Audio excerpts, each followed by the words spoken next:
Good morning students. आज की video में आप देखेंगे जायांग के अंतर्गत भ्रूण कोश की संरचना। तो इसमें आप सबसे पहले जान लीजिए कि जो कार्पेल्स होता है इसी के अंदर यह संरचना निहित होती है। ठीक, और इसके अंदर जो है सबसे पहले क्या दिख रहा है, यहाँ पर एक बीजांड की संरचना दिख रही है और बीजांड के अंदर जो है ये भ्रूण कोश की संरचना मिलती है। तो भ्रूण कोश के अंतर्गत हमें देखना है कि इसमें कितने प्रकार की सेल्स पाई जाती हैं, इन सेल्स का कार्य क्या है और ये जो है कैसे स्थित होती, कैसे बनती। तो यहाँ पर आपको दिख रही है कि यह एक अंडाकार संरचना दिख रही है। यह अंडाकार या गोलाकार दोनों प्रकार की हो सकती है। अलग अलग प्लांट्स में जो है अलग अलग तरीके की होती है, लेकिन इसमें जो है कॉमन बात एक ये होती है कि ये जो है 7 सेल्स होंगे इसमें और जो है 8 न्यूक्लियाई होंगे, यानी 8 केंद्र की 7 कोशिकी होगी। तो इन कोशिकाओं का अरेंजमेंट किस तरीके से होगा तो ये आपको देखना है। तो इसमें जो है एक सेल्स होगी, वो डिवाइड होके दो सेल्स बनाती है और 2 सेल्स फिर से डिवाइड होती हैं और 4 सेल्स बनाती हैं। 4 सेल्स फर्दर डिवाइड होके जो है 8 सेल्स बनाती हैं।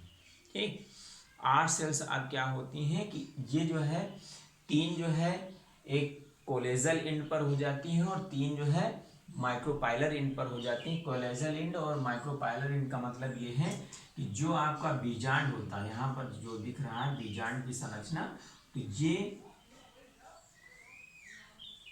कोलेजल एंड होता है और ये होता है इधर वाला ये माइक्रोपाइलर। ये माइक्रोपाइलर एंड होगा, ये कोलेजल एंड होगा। तो ऊपर की तरफ 3 सेल्स होंगी और नीचे की तरफ 3 सेल्स होंगी। नीचे जो माइक्रोपाइलर एंड है इसमें 3 सेल्स जो है ग्रुपिंग करके जो है एक एग apparatus का निर्माण करती हैं और इसी के अपोजिट जो है 3 सेल्स ऊपर रहती हैं जिनको हम एंटीपोडल सेल्स कहते हैं या प्रतिमुख कोशिकाएं कहते हैं।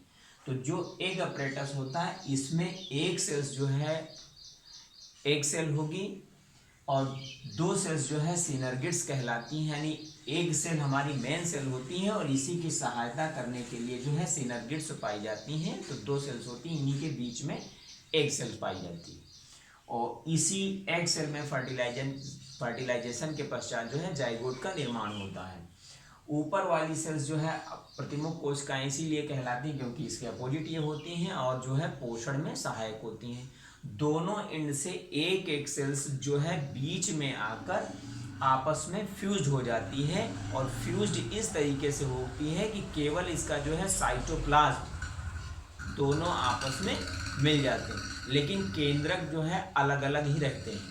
तो यहाँ पर जो है एक कोशिका के अंदर 2 केंद्रक बने रहते हैं। तो इस स्थिति में जो है ये सेंट्रल सेल कहलाती है और ये पोलर न्यूक्लियाई कहलाते हैं। और इसमें जब भी फर्टिलाइजेशन होता है तब ये जो है त्रिगुणित भ्रूण पोष का निर्माण करते हैं, यानी यहाँ पर जो है इंडोस्पर्म का निर्माण होता है इसके द्वारा। तो बाकी का जो इसमें साइटोप्लाज्म वगैरह जो बना होता है ये सारा जब यहाँ पर जाइगोट और इंडोस्पर्म जब परिपक्व होने लगता है यानी इसका विकास होने लगता है तो यहाँ पर ये चीज़ें जो है इसी के पोषण में समाप्त होती हैं। लास्ट में केवल यहाँ पर जाइगोटिक सेल्स और दूसरी जो है इंडोस्पर्मिक सेल्स बचती हैं। बाकी इसके पोषण में सहायक होने के पश्चात सारी सेल्स समाप्त हो जाती हैं।